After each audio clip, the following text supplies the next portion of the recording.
Shalom. Deuteronomy 15, verse 1. At the end of every 7 years you shall grant a release. Not a reduction. Not a renegotiation. A release. Every creditor shall release what he has lent to his neighbor. He shall not exact it of his neighbor, his brother, because the Creator's release has been proclaimed. This is one of the most economically radical commands in all of Torah. And it sits inside a book of practical law, not in a section of theological poetry. It is meant to be practiced. The debt of a fellow Israelite is cancelled. The hand is opened wide. And the reason Deuteronomy 15 keeps returning to is not economic theory. It is memory. You shall remember that you were a slave in the land of Egypt, and the Creator redeemed you. This is Torah Sack Studio. We are walking through every chapter of Torah, one chapter at a time. Deuteronomy 15 contains 3 of the most demanding commands in Devarim: cancel the debt, open your hand to the poor, free the servant. All 3 are grounded in the same memory: you were a slave, and the Creator redeemed you. Open with me to Deuteronomy chapter 15, verse 4. But there will be no poor among you, for the Creator will bless you in the land that the Creator is giving you for an inheritance to possess, if only you will strictly obey the voice of the Creator. The absence of poverty is not promised unconditionally. It is conditional on obedience. The Creator's design for the covenant community includes structures that prevent the permanent accumulation of poverty. When those structures are followed, there will be no poor among you. Then verse 11, the honest corrective: for there will never cease to be poor in the land.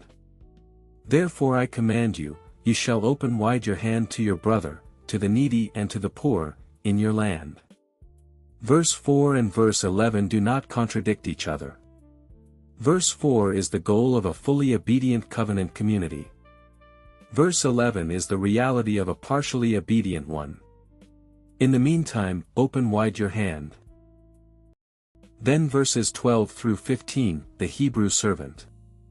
If your brother, a Hebrew man or woman, is sold to you, he shall serve you 6 years, and in the 7th year you shall let him go free. And when you let him go free, you shall not let him go empty-handed. You shall furnish him liberally from your flock, your threshing floor, your winepress. You shall give to him as the Creator has blessed you. Then verse 15, you shall remember that you were a slave in the land of Egypt, and the Creator redeemed you. Therefore I command you this today.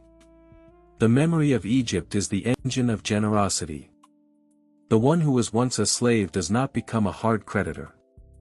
The one who was once in bondage does not leave his servant empty-handed. Then the remarkable provision of verse 16, if he says to you, I will not go out from you, because he loves you and your household, then you shall take an awl and put it through his ear into the door, and he shall be your servant forever. Love that chooses to stay. The door. The ear. A permanent mark of chosen belonging. If this chapter is speaking to you, write open in the comments. Deuteronomy 15 gives you 3 things. The 7th year release is structural generosity, built into the calendar so that debt does not become permanent bondage. The Creator's design for covenant community includes economic reset. Open your hand wide. The command is not to give when convenient. It is to open wide. Before the poor man cries to the Creator and it becomes sin for you. Memory drives generosity. You were a slave, therefore you open your hand. You were redeemed, therefore you release. The reason given is never abstract. It is always personal history. Where has the Creator called you to open your hand wide, and are you hardening it? In Deuteronomy 16, Moshe turns to the rhythm of the year: 3 times you shall appear before the Creator. 3 feasts. 3 gatherings. Not empty-handed.